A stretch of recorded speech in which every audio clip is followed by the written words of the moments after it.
Mr. Ng, last Friday, DPNG mentioned that an unprecedented 100,000 Singaporeans may find themselves unemployed or unable to find work this year due to COVID-19.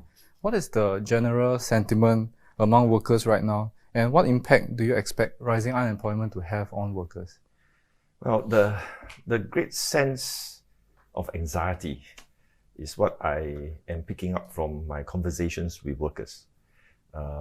From the start of COVID, where it was more about lives, it has shifted more and more towards preserving livelihood, jobs. So with all the different new data emerging from statistics globally, where you hear the US news, European news, and our own local -4 to -7 type of news, well, many of my workers tell me they are worried. And with reasonable balance of what needs to be done in terms of their own actions, but still a gnawing sense of anxiety. Well, unemployment rate, thankfully, has been somewhat subdued, even though the conditions are really quite challenging.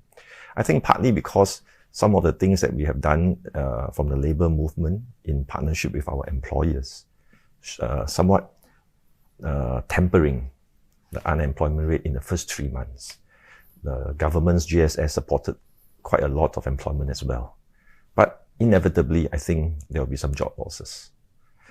How do you feel morale might be affected, and what can be done to uplift workers in this time? Well, with the government assistance, the job support scheme, and the various financial backing that is put on the table for employers, and the substantive assistance schemes, whether it's the COVID support grant, the SIRS, the whole package of the $100 billion 4 budgets actually does shore up morale.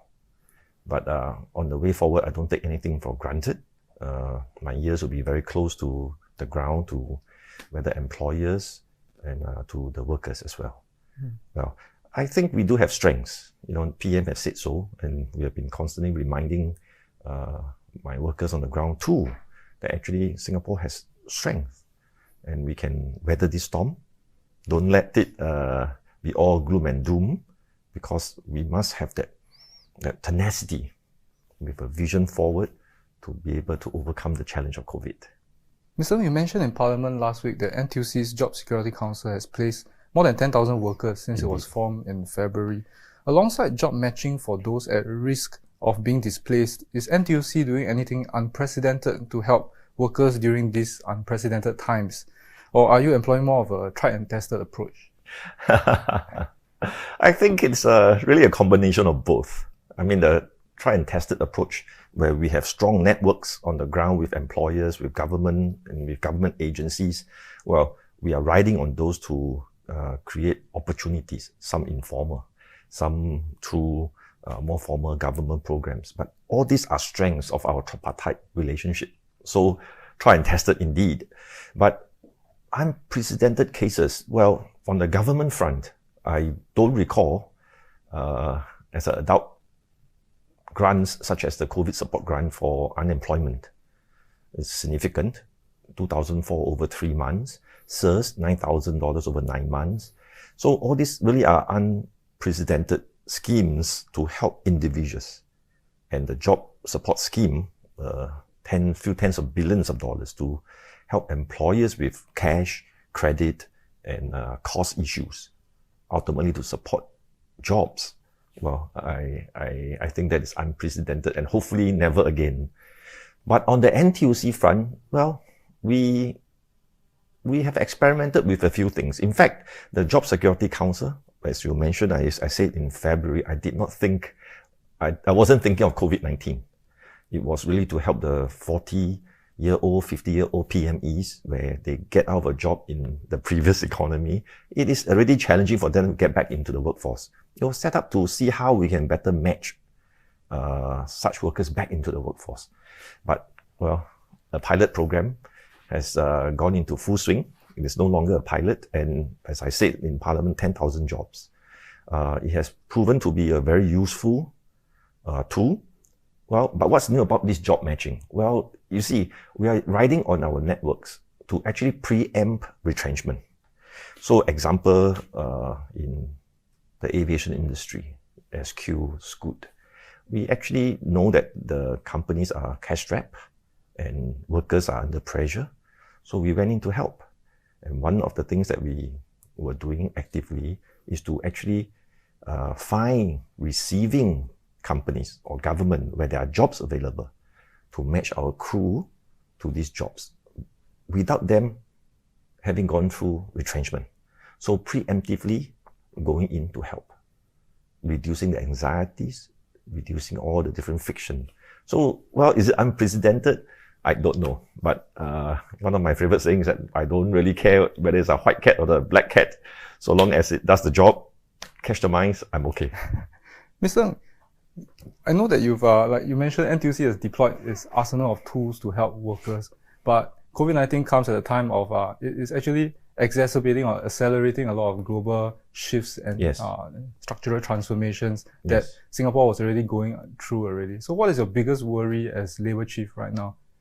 Well, I think without a doubt is the livelihood of my workers, their jobs.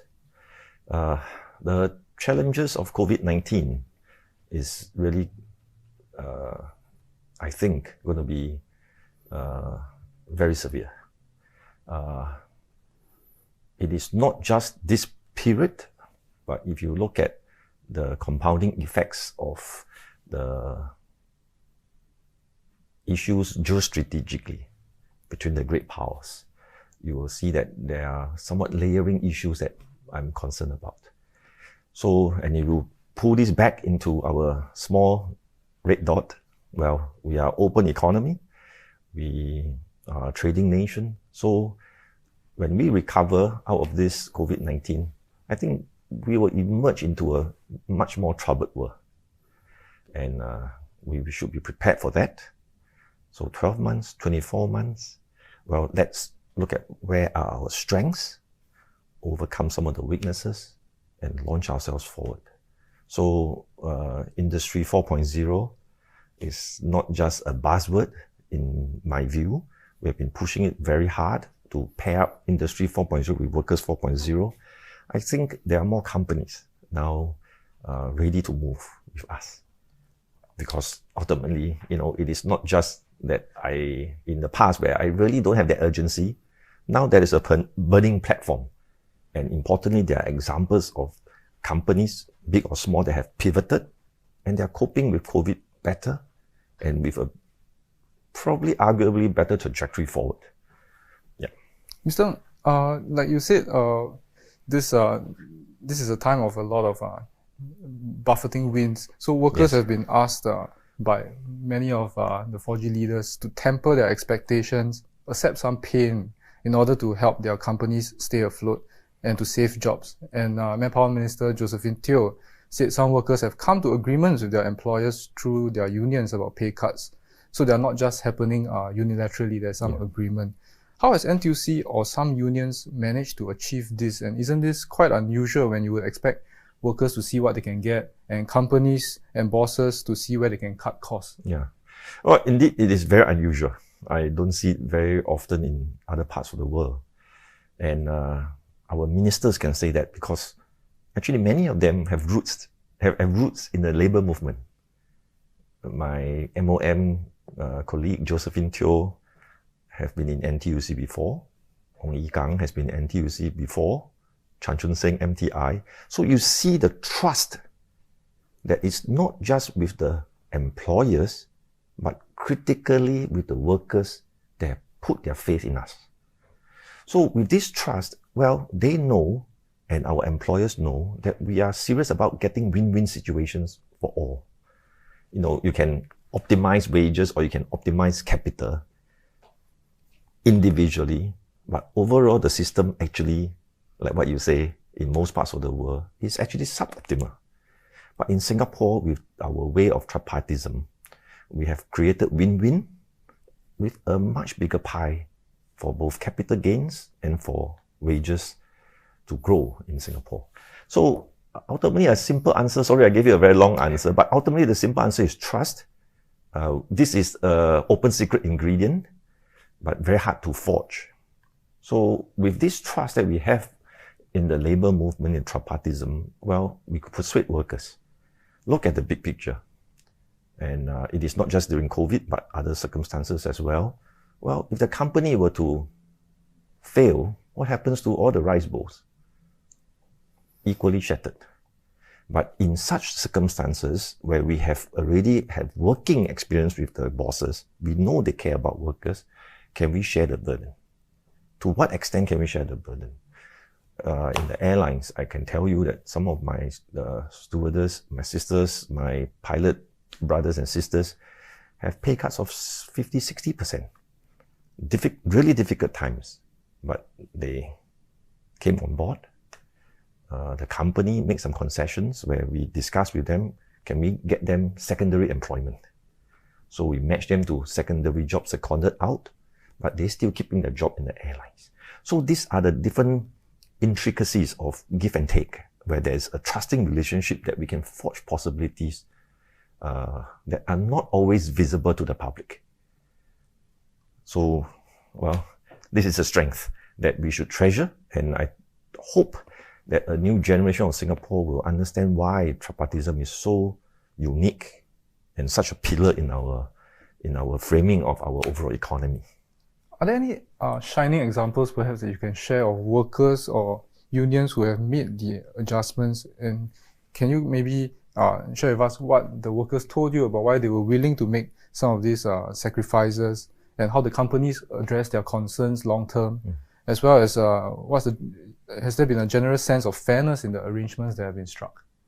Well, yeah, I just gave you the example of Scoot, aviation sector. If you look at, well, not a big company, but maybe individuals. We have self-employed persons that we have outreach to, freelancers that have taken on some of the self-employed persons training grant. We call it SEP training. They have utilized some of these grants to go for useful training, sometimes tailored for them, receive a certain allowance, and in the meantime, well, see whether we can help them match to certain either informal gigs or shift into a permanent job to be an employee for the time that, well, there's no gig work to be done. We know quite a few of this. We have this National Instructor and Coaches Association, where their business is mostly with MOE. We try to facilitate forward payment of some of the booked instructor CCA type of things while school was closed. So then what happened to the livelihood? So we do a lot of all these things on the ground to help.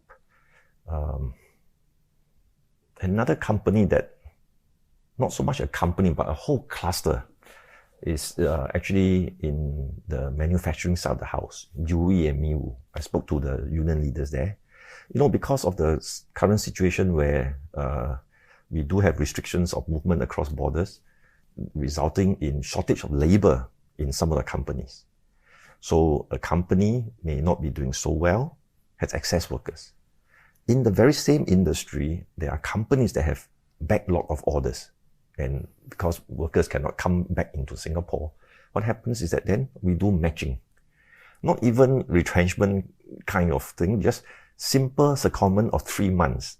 Almost like borrowing your worker for 3 months, and within this network, we facilitate. So good stories there as well.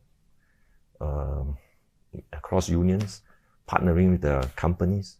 So you got a big company all the way to freelancers. This is the work that we've been doing in the last 3 months. Mr. Meng, you said in your latest budget debate speech about how the labour movement will work with companies to push them to transform during this period, Yes, where there might not be a lot of demand for their goods or their services. But I've spoken to some already lean businesses doing their best to maximize their manpower. So how receptive do you think they are going to be to this push? And if I were a business owner, how would you convince me to set aside my immediate concerns and uncertainty and make the radical changes to my operations and even new investments in automation or training of my staff? Well, I'm realistic and pragmatic. I understand not all businesses under such circumstances, have the capacity to do what we are trying to push in terms of transformation. But where companies have the capacity and the vision, this is really the best time to do. How would I persuade you? Well, let me see. How about 90% of whatever capitalization that you intend to do, go through together with NTUC, with government grants, you can receive 90%. So let's say you have a $100,000 technology project to rejig your factory. $90,000 can be secured through government grants. You fork out 10,000. Is it within your current means?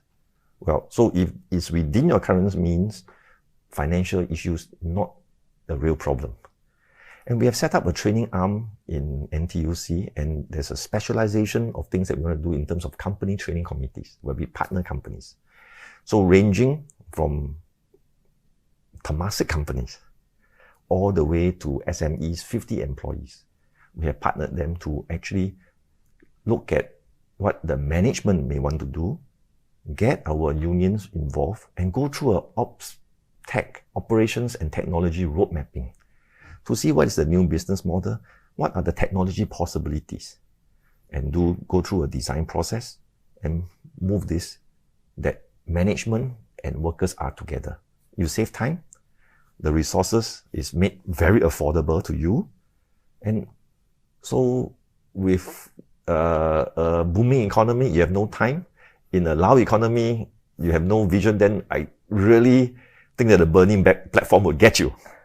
So, well, here I am trying to nudge you and also tell you the realities. Because if you look at the world today, if you don't digitalize, even if you get out of COVID, what happens in 3 years, 5 years? Given not just the business environment, but the local conditions of labor, well, I hope I put to you a persuasive argument that we should move. And you have partners with us. You can partner with us to actually see where we can bring this to. You know, I don't mean just Temasek company. Let me recall the company that I mentioned to Straits Times last week, I think, Certec. Certec is not a very big company. If I recall correctly, about 50 or so employees. In the midst of COVID, they actually pivot from engineering company producing some aluminium products of sorts, where they see the opportunity in terms of medical supplies. They pivoted within 3 months. And this morning, when I was checking in on them, well, my officers are in the company doing exactly what OTR and helping the company, even in COVID, to actually transform further. So from the big companies like Temasek to small ones. It is not just for the big boys. If you are willing to go with us, we are willing to partner you to the best of our abilities. And importantly, this is not just for business success. As I mentioned to you earlier, ultimately NTUC has vested interest in this. I want Industry 4.0 to succeed for my country. I want Industry 4.0 to succeed for my workers. And if the employers can nudge workers together with NTUC, I'll be for it. Because it will lead to better wages, better welfare, and importantly, in the medium term, long term, better work prospects. Mm-hmm. That must be the strategy for us in tripartism to move everybody together. So speaking about tripartism, at the NTUC Delegates Conference last year, PM Lee spoke about the special bond between PAP and NTUC and gave his assurance that this bond will be strengthened and sustained. What's at stake for NTUC and workers at the coming election, and how will union leaders be involved? What will be at stake? I think it's a whole lot. You know, from the different questions you asked me, I think the challenges for a country going through COVID, a small country like us going through COVID, is immense. We will be very fortunate if we get out of it in 2 years, 5 years, maybe. But even then, if you just look at the amount of muscle we put on the table, $100 billion. Traditionally, our yearly budget is about that magnitude, 80 billion, 100 billion. On top of our normal budget, this year, 100 billion. We have delayed collection of many taxes to help companies. So what happens in the next year? What happens subsequent years? You will see the pressures that the government will have to go through. What is at stake for NTUC, my workers? I would say that it is our survival, our livelihood. And what do I think we would do? We will support a government that has a proven track record, trusted, with the necessary expertise, and importantly, the care demonstrated for workers since our independence. Look at our cost of, look at our Trajectory? Look at our trajectory of our standard of living. Look at the income growth, almost unprecedented in the world, from third world to first world, to 60, 70,000 US dollars per capita, or PPP, whatever measurements you want. I would put my faith in that government. I know I am now a minister in government, but even if I were not, I would put my faith in such a government. What is at stake? Well, I think my life, my daughter's lives, and if I'm lucky enough to have grandchildren, their lives as well. Likewise for my workers.